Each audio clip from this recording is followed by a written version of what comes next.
So, kamusta na mga idol guys? So, to update po muli tayo ngayon, pero bago tayo magpatuloy pa, like and subscribe naman po yung pahit po ng notification bell para ma-update ko kayo sa mga susunod na Kai Sotto update natin.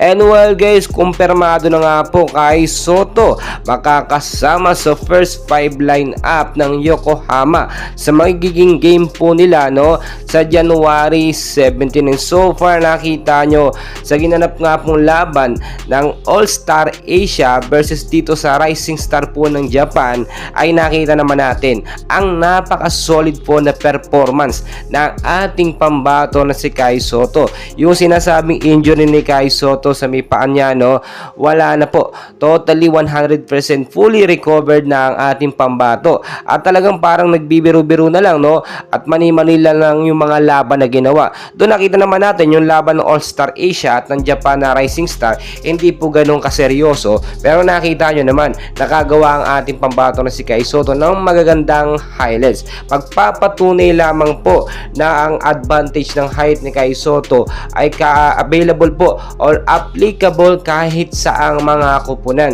Kayang-kaya po talagang dahalihin ni Kai Sotto. At ito po ang ating napakagandang balita ayon na rin po sa ating mga nakuhang source doon nga po sa ginanap na All-Star Asia nitong nakaraan lamang po, Sabado po yun kung hindi ako nagkakamali, ay ilang mga sikat po na personalidad ang nagpunta at nanood sa laban. Kasama na nga po dyan ang sinasabi natin ng mga insiders po sa NBA o tawagin na nating NBA Scouts. So, ano po ang plano ng mga NBA Scouts? Bakit sila nagpunta or nanood doon sa All-Star Asia versus doon sa Rising Star ng Japan? Dahil nga po nagsama-sama ang ating mga Billig Boys at nagpakitang gilas, more on magagandang highlights talaga ang maipapakita ng ating mga Filipino player doon, especially si Kai Sotto.